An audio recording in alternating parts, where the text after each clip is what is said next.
Volume est une maison d'édition spécialisée dans le livre audio installée à Bordeaux. Nous éditons une vingtaine de titres par an dans tous les domaines, littérature classique et contemporaine, développement personnel et professionnel. Nous impliquons très volontiers les auteurs qui nous le demandent dans le processus de création de leur livre audio. Cela nous semble normal. Très souvent, lorsque nous commençons à discuter du casting, l'auteur émet le souhait de lire lui-même son livre. Et je peux comprendre qu'il semble simple et naturel à un auteur de lire son livre à voix haute. En fait, c'est ce que j'essaie de leur expliquer, lire à voix haute requiert des qualités rares que même très peu de comédiens professionnels possèdent. Il faut non seulement avoir un sens aigu du texte, en saisir les nuances et les exprimer par la voix avec justesse, mais surtout, et je pense que c'est le plus compliqué, le faire de manière quasi instantanée.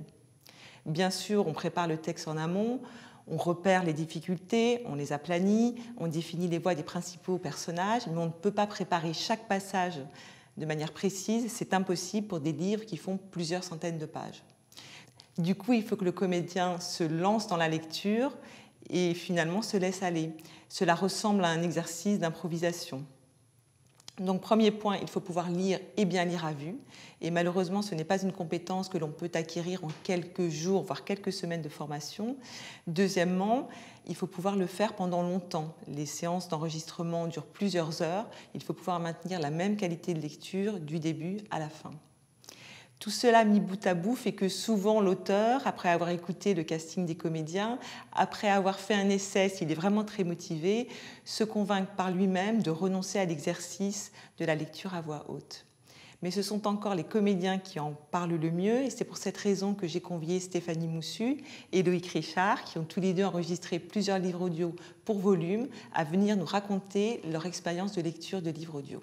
Stéphanie, est-ce que tu pourrais nous dire ce qui t'a amené à la lecture de livres audio ? Oui, je peux le faire. En fait, étant comédienne, j'ai beaucoup travaillé la lecture en public. Moi-même, j'ai monté des projets où j'ai compilé des textes qui m'étaient chers et je les ai offerts au public. Donc ce n'était pas spectaculaire, on n'était pas dans un rôle appris par cœur, mais c'était effectivement dans une sélection au préalable et après une restitution du texte. C'est pas le même exercice que l'apprentissage d'un rôle. J'ai fait un premier projet, c'était en 2009, où en tant que comédienne, je m'étais interrogée, qu'est-ce qu'on fait en 2009 quand on est comédienne ? Ça s'appelait les lectures citoyennes et j'avais compilé comme ça chez des auteurs des textes fondamentaux pour apprendre à mieux vivre en société, mieux vivre ensemble. Et puis plus tard, avec une autre compagnie de théâtre à Bordeaux, j'ai travaillé des lectures musicales. Là, pareil, on n'est pas dans un personnage, on est dans une restitution. C'est encore différent. Il y a un partenaire qui joue en direct. Donc il y a une écoute assez vive, assez fine. Et encore une fois, la lecture à vue, c'est un aller-retour entre le texte et le public. Je pense que c'est ça qui m'a fait arriver au livre audio, en fait, ensuite. Et j'adore lire. Je lis tout le temps. Et je lis aussi à mon entourage. Donc voilà, je pense que c'est ça. Et alors toi, Loïc ? Ouais, ça vient de longtemps, parce que j'adorais lire en classe aussi. Quand il fallait lire un texte à haute voix, j'étais bien volontaire pour le faire, parce que j'ai toujours aimé cette transmission, en fait, de pouvoir s'approprier des mots pour les retransmettre à l'oral. Ça, c'est quelque chose que j'ai toujours aimé faire, et donc de pouvoir le faire en tant que professionnel, ça c'est une très belle expérience. De la même manière que j'aurais voulu travailler dans la musique, mais j'avais pas les capacités vocales pour le faire, donc j'étais trop feignant pour faire du solfège. Donc finalement, de travailler un texte en le transmettant comme ça par la voix parlée, je m'y retrouve beaucoup. En tout cas, c'est des choses qui me parlent beaucoup, que j'aime faire, que j'aime transmettre. Et je me sens un peu, l'expression n'est pas de moi, mais un musicien de la voix parlée, en fait. Voilà, de pouvoir transmettre des émotions par le texte. Et d'être un passeur comme ça entre un texte écrit avec des petits caractères, des symboles, et pouvoir le transmettre par la voix. J'adore raconter les histoires que ce soit à des inconnus comme à ma petite sœur, quoi, par exemple. Donc voilà par où j'en suis passé et pourquoi je le fais. Merci. Est-ce que, Stéphanie, tu pourrais me dire quelle est la différence que tu fais entre les différentes voies de micro? Tu as fait de la radio. Finalement, en quoi est-ce que la lecture de livres audio qui se fait aussi devant un micro est différente de celle que tu adoptes en radio? Alors déjà, ça dépend quelle radio, parce qu'il y a des radios qui ont des petites musiques différentes dans l'accroche. Moi, j'ai travaillé pour une radio musicale donc, qui était très douce, où on était sur une voix vraiment pas du tout portée, on était très très proche du micro et quelque chose d'assez susurré. Donc c'est différent, mais par contre c'était des conditions de direct. Et comme tu le disais, une fois qu'on est dans le studio d'enregistrement, on coupe très peu, donc on est presque dans des conditions de direct. Donc moi j'y vois surtout des points communs. Ce qui est différent, parce que pareil, quand tu fais une lecture audio, tu ne fais pas de voix portée, ou très peu. On est sur quelque chose où on a envie de visualiser l'auditeur le plus proche de soi.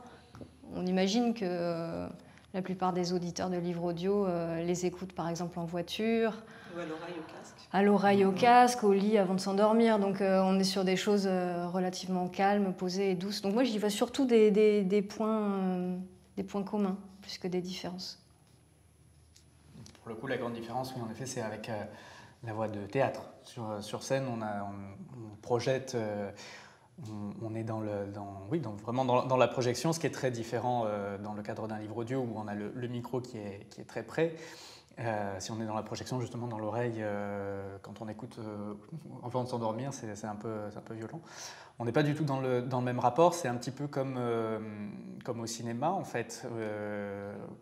Le micro est un peu l'équivalent de la caméra au cinéma, enfin, c'est ce que j'ai l'impression. Qu'on est dans quelque chose de moins technique au niveau de la projection, mais qui nécessite quand même d'être dans une vérité absolue, parce que si on est faux, le micro étant très très près, ça s'entend tout de suite et on décroche tout de suite de l'écoute. On décroche du récit, on décroche de ce qui se passe. Donc il faut pouvoir doser un petit peu ces choses-là.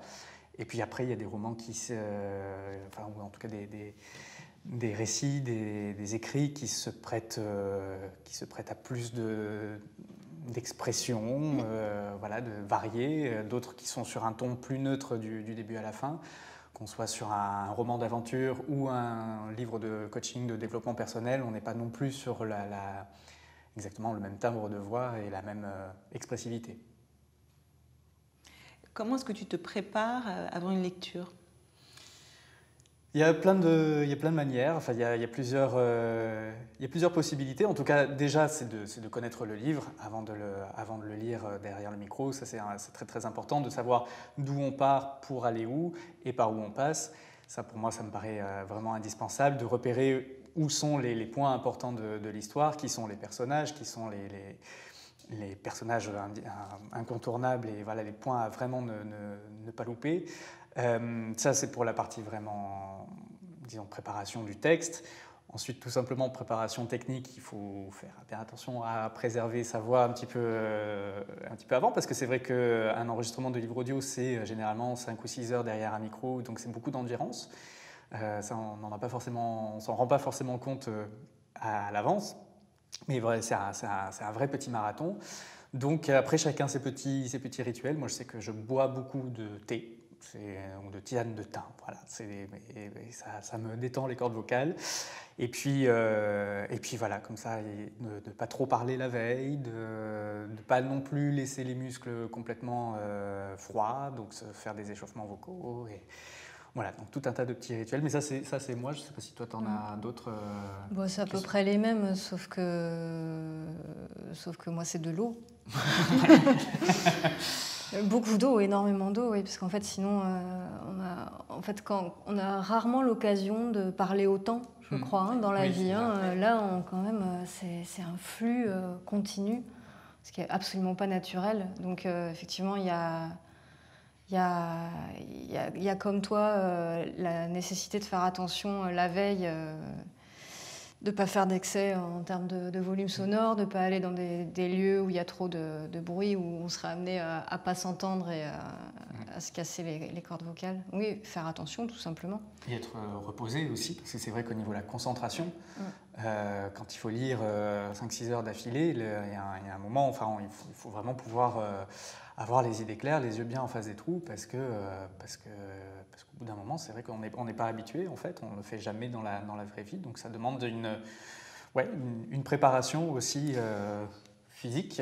Oui, physique et mentale, aussi. Physique, voilà, c'est important de le dire. En fait, moi personnellement, il faut que je me défoule ou que je fasse un exercice vraiment pour que mon corps me laisse tranquille. Parce que d'être assise dans un studio aussi longtemps sans pouvoir bouger, c'est quelque chose aussi. Donc, je fais du yoga, du vélo.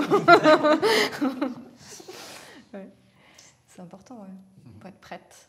Et qu'est-ce qui est le plus difficile dans la lecture ? Le plus difficile, à mon avis, c'est quand on n'est pas en symbiose avec le style d'écriture, la grammaire, et qu'on a eu beau préparer la lecture auparavant, on sent que l'écriture, elle ne nous est pas intime et on bute dessus. C'est pas gentil de le dire, mais sur les choses mal écrites. Non, c'est pas ça. C'est juste quand on a une grammaire qui est trop différente de celle de l'auteur, il me semble que c'est plus compliqué pour moi. Moi, c'est un peu, ça se rejoint, c'est-à-dire que c'est d'arriver à garder, en tout cas de rester vraiment au service du texte au maximum pendant des heures et des heures et des heures, justement par cette endurance, par cette vérité, d'arriver à s'approprier les mots d'un autre ou d'une autre et de les faire siens, et ça pendant des heures sans s'arrêter. Ça, c'est pas facile, c'est pas évident, mine de rien, en fait. On endosse un rôle. On endosse un rôle et il faut le tenir et il ne faut absolument pas le lâcher. Il n'y a aucun moment où on peut se le permettre, parce que sur un roman de 8 heures, s'il y a un moment où on n'est pas dans la vérité de ce qu'a écrit l'auteur ou l'autrice, on perd l'auditeur. On n'est plus dans l'écoute, on n'est plus juste, on n'est plus au service de quelqu'un. Et là, ça ne marche plus.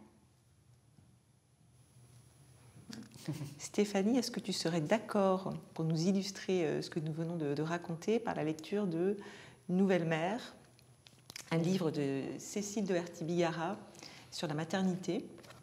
Oui. Non. Ben oui, je suis d'accord. D'ailleurs, je l'avais sur mes genoux. J'avais envie effectivement d'en lire deux courts extraits. Les chapitres d'ailleurs de ce livre sont assez courts. C'est un récit autobiographique.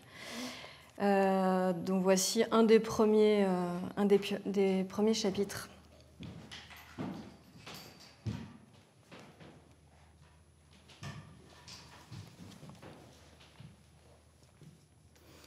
Chanceuse. Je me souviens exactement du moment où j'ai compris que quelque chose n'allait pas. Je me tenais debout entre les fenêtres du salon et la table à manger. La lumière du soleil couchant peignait nos visages d'orange et je racontais distraitement à Joanne la dernière conversation téléphonique que j'avais eue avec ma mère et comme elle m'avait dit quel père formidable il était. En même temps, j'enlevais les couches de vêtements chauds qui me protégeaient après avoir marché dans la fraîcheur du mois d'avril et il dégrafait la boucle du porte-bébé. Je regardais mon copain s'étirer et le visage de notre fils, auréolé de sa combi pilote, fixait le plafond avec curiosité. Puis Joanne l'avait allongé sur le canapé pour qu'il s'étire et récupère sa verticalité après le sommeil. Et lui aussi s'étirait et récupérait sa verticalité, ses vertèbres tassées après avoir porté notre enfant pendant 2 heures. Une fois que j'avais fini de parler, il avait marché vers la table de la salle à manger sans réagir, regardant les enveloppes posées dessus. « Pourquoi tu ne dis rien ?» lui avais-je demandé. Silence. parce que ça me gêne quand elles disent ça.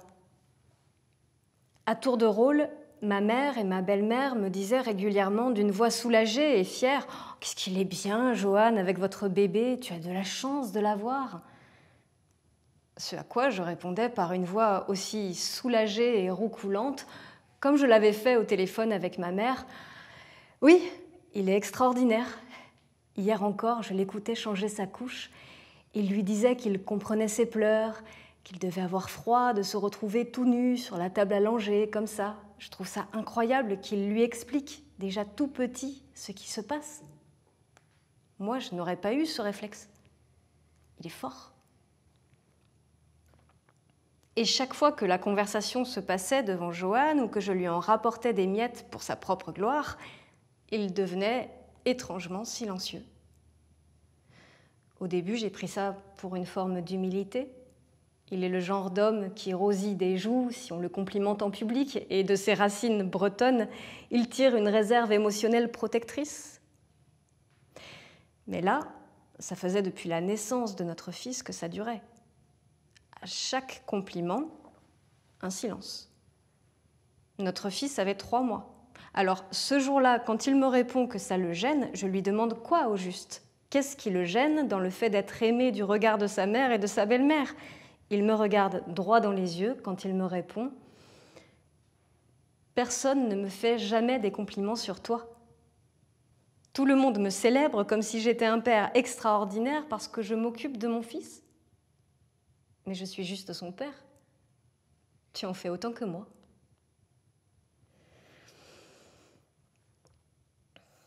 C'est à ce moment précis que j'ai compris que quelque chose n'allait pas. Je ne recevrai jamais de couronne de laurier pour mes exploits de mère. Je ne me ferai remarquer des autres que si je fais une faute grave, en fait. En revanche, il suffit qu'un père soit autre chose qu'un connard fini pour être adulé. Depuis ce jour, c'est une bataille personnelle. Une phrase que je remarque dans mon radar. Quand une femme me parle de son mari en ces termes, « En même temps, j'en ai de la chance, il est extraordinaire, il est hyper présent comme papa », je renonce à toutes les promesses que je me suis faites de ne pas me mêler de la vie des autres ou de donner des conseils quand on ne me les demande pas, et je lui dis « Non, il est juste normal. » S'il passe du temps avec ses enfants, s'il sacrifie une partie de sa carrière professionnelle, s'il sait les laver, les nourrir et les rassurer tous les jours que Dieu fait, il est juste normal. Et ça, c'est mon copain qui me l'a appris.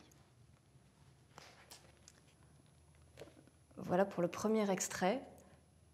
Oserais-je en lire un second ?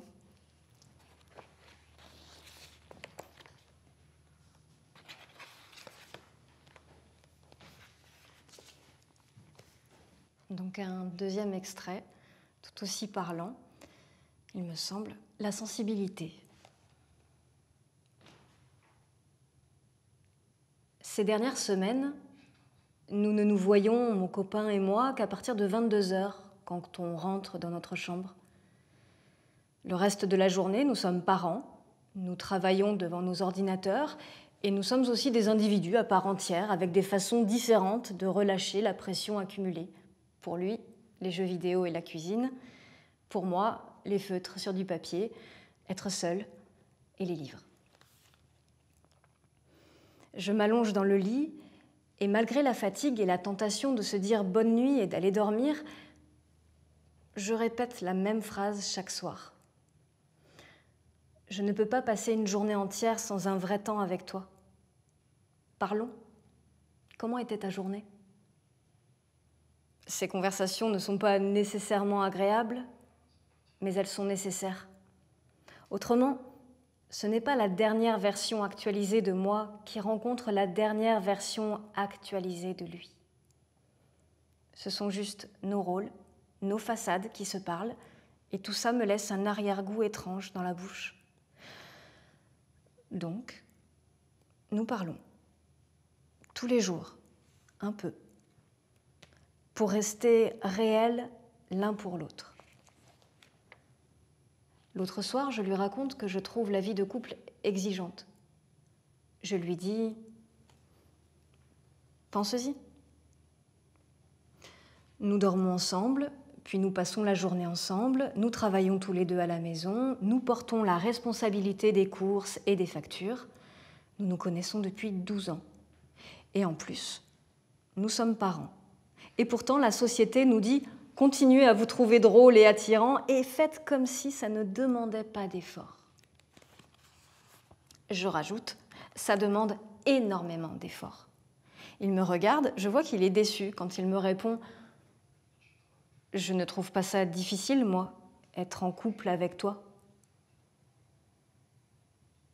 Et là, je le sens. Le poids, la honte, l'inadéquation.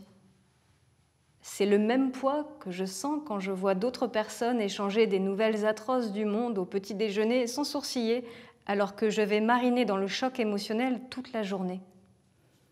Le même poids que je sens quand je parle à mon copain du défi humain que représente la vie de couple et qu'il me répond que pour lui, ça se passe plutôt bien. Le même poids que je sens quand je parle à une autre mère et que ses yeux essaient de comprendre pourquoi je trouve ça si difficile. Difficile d'être mère ? De quoi tu parles ?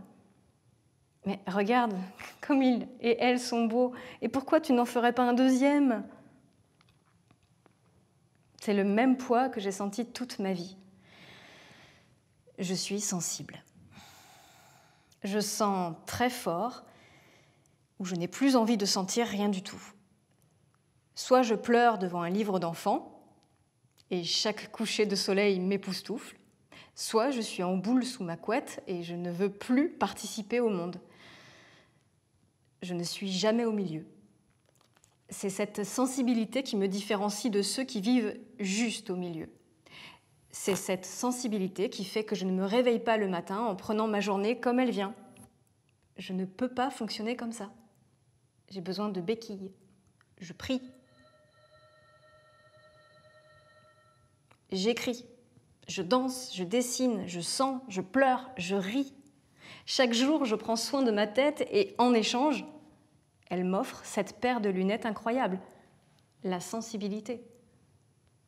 Alors quand mon copain me répond ce soir « Je ne trouve pas ça difficile, moi, le couple », je ne me laisse pas consumer par la culpabilité ou le doute.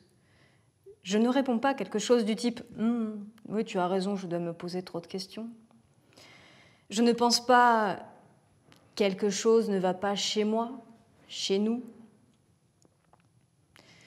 Je le regarde droit dans les yeux et je lui réponds « Si tu ne trouves pas ça difficile de vivre avec quelqu'un, c'est parce que tu n'es pas en train de prêter attention. Reste présent ici, avec moi. Il se passe plein de choses. » Voilà, 2 petits extraits de Nouvelle Mère. Merci. Qui était d'ailleurs le premier ouvrage sur lequel nous nous sommes rencontrés. Oui, tout à fait. En mars dernier, mars 2021. Et ouvrage dans lequel l'auteure Cécile Doherty-Billara a été assez impliquée puisqu'elle a assisté à la prise de son, à l'enregistrement. Oui, elle était présente. Elle était présente donc en studio avec le technicien. Je ne la voyais pas, je l'entendais un petit peu. Elle a fait quelques suggestions d'interprétation, très peu. Elle était assez discrète. Je pense. Je voudrais pas. On l'avait impliquée avant aussi dans la préparation. Voilà. Dans un style très différent. Très différent, oui. Moi, il n'était pas dans la cabine. Moi, Eugène Sue n'était pas dans la cabine d'enregistrement au moment de ça. Donc, est-ce que tu es d'accord, toi aussi, pour illustrer ce que nous avons raconté sur la lecture de livres audio, dans un livre qui est très différent? Oui, mais volontiers, puisque c'est Les Mystères de Paris d'Eugène Sue. On n'en a enregistré qu'une partie pour l'instant, puisque le roman est un roman fleuve, c'est un roman feuilleton. Et oui, donc c'est en effet un style très différent. Là, on est dans le roman d'aventure, on est dans des personnages très typés, on est dans le Paris du début du 19e siècle, sur l'île de la Cité, dans des tavernes, avec des personnages hauts en couleur. Et donc, oui, il y a un chapitre qui se déroule dans une taverne, donc, où a lieu une arrestation de malfrats, en présence des héros du roman, Rodolphe, la Goualeuse et le Chourineur. Chapitre 5. L'arrestation. L'homme qui était sorti un moment, après avoir recommandé à l'ogresse son broc et son assiette, revint bientôt, accompagné d'un autre personnage à larges épaules, à figure énergique. Il lui dit « Voilà un hasard de se rencontrer comme ça, Borel. Entre donc, nous boirons un verre de vin. » Le Chourineur dit tout bas à Rodolphe et à la Goualeuse, en leur montrant le nouveau venu « Il va y avoir de la grêle, c'est un rail. Attention. » Les deux bandits, dont l'un, coiffé d'un bonnet grec enfoncé jusque sur ses sourcils, avait demandé plusieurs fois le maître d'école, échangèrent un coup d'œil rapide, se levèrent simultanément de table et se dirigèrent vers la porte. Mais les deux agents se jetèrent sur eux en poussant un cri particulier. Une lutte terrible s'engagea. La porte de la taverne s'ouvrit, d'autres agents se précipitèrent dans la salle, et l'on vit briller au dehors les fusils des gendarmes. L'homme au bonnet grec poussait des hurlements de rage. À demi étendu sur la table, il faisait des soubresauts si désespérés que 3 hommes le contenaient à peine. Anéanti, morne, la figure livide, les lèvres blanches, la mâchoire inférieure tombante et convulsivement agitée, son compagnon ne fit aucune résistance. Il tendit de lui-même ses mains aux menottes.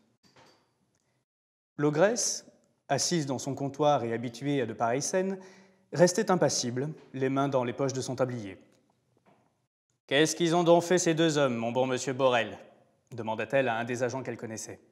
« Ils ont assassiné hier une vieille femme dans la rue Saint-Christophe pour dévaliser sa chambre. Avant de mourir, la malheureuse a dit qu'elle avait mordu l'un des meurtriers à la main. On avait l'œil sur ces 2 scélérats. Mon camarade est venu tout à l'heure s'assurer de leur identité, et les voilà pincés. Heureusement qu'ils m'ont payé d'avance leur chopine, dit l'ogresse. Vous ne voulez rien prendre, monsieur Borel ? Un verre de parfait amour, de consolation ? Merci, mère Ponisse. Il faut que j'enfourne ces brigands-là. En voilà un qui regimbe encore. En effet, l'assassin au bonnet grec se débattait avec rage. Lorsqu'il s'agit de le mettre dans un fiacre qui attendait dans la rue, il se défendit tellement qu'il fallut le porter. Son complice, saisi d'un tremblement nerveux, pouvait à peine se soutenir. Ses lèvres violettes remuaient comme s'il eût parlé. On jeta cette masse inerte dans la voiture. « Ah ça, mère Ponisse, dit l'agent, défiez-vous de Bras Rouge. Il est malin, il pourrait vous compromettre. » Bras Rouge, il y a des semaines qu'on ne l'a vu dans le quartier, monsieur Borel. C'est toujours quand il est quelque part qu'on ne l'y voit pas, vous savez bien ça. Mais n'acceptez de lui en garde ou en consignation aucun paquet, aucun ballot. Ce serait du recel. Soyez tranquille, monsieur Borel. J'ai aussi peur de Bras Rouge que du diable. On ne sait jamais où il va ni d'où il vient. La dernière fois que je l'ai vu, il m'a dit qu'il arrivait d'Allemagne. Enfin, je vous préviens, faites-y attention. Avant de quitter le tapis franc, l'agent regarda attentivement les autres buveurs, et il dit au Chourineur, d'un ton presque affectueux, « Te voilà, mauvais sujet. Il y a longtemps qu'on a entendu parler de toi. Tu n'as pas eu de batterie? Tu deviens donc sage ?» Sage comme une image, monsieur Borel. Vous savez que je ne casse guère la tête qu'à ceux qui me le demandent. Il ne te manquerait plus que cela, de provoquer les autres, fort comme tu es. Voilà pourtant mon maître, monsieur Borel, dit le Chourineur en mettant la main sur l'épaule de Rodolphe. Tiens, je ne le connais pas, celui-là, dit l'agent en examinant Rodolphe. Et nous ne ferons pas connaissance, mon camarade, répondit celui-ci. Je le désire pour vous, mon garçon, dit l'agent. Puis, s'adressant à l'ogresse, « Bonsoir, mère Ponisse. C'est une vraie souricière que votre tapis franc. Voilà le 3e assassin que j'y prends. »« Et j'espère bien que ce ne sera pas le dernier, monsieur Borel. C'est bien à votre service, » dit gracieusement l'ogresse en s'inclinant avec déférence. Voilà. Et ça continue évidemment sur plein d'autres chapitres. Des milliers de pages. Des milliers de pages, exactement. On est au début de l'histoire. Donc voilà, ce sont des personnages assez hauts en couleur qui sont tous définis par leur physique dans le texte. C'est pour ça qu'ensemble, on avait décidé de leur donner des voix bien caractéristiques à tous ces personnages pour pour voilà, s'immerger dans cette histoire comme dans un album de Tintin, quoi, finalement. Merci. Dernière question. Est-ce qu'il y a un livre que vous aimeriez lire en tant que lecteur de livres audio? Au-delà de toute possibilité, c'est dans le meilleur des mondes possible. Voilà. Dans le meilleur des mondes. C'est pas facile comme question. Moi, ce serait mon coup de cœur en tant que lectrice, le premier roman de Odile d'Outremont s'appelle Les Déraisons. Et je l'ai tellement aimé, ce livre. D'ailleurs, j'en ai fait des lectures par téléphone à l'oreille pendant le premier confinement. Et si je pouvais le lire en entier, ce serait fabuleux. Et toi ? Ouais, il y en a un que j'aimerais beaucoup enregistrer un jour, ça s'appelle Enoch Arden. C'est un texte de Tennyson, Alfred Tennyson.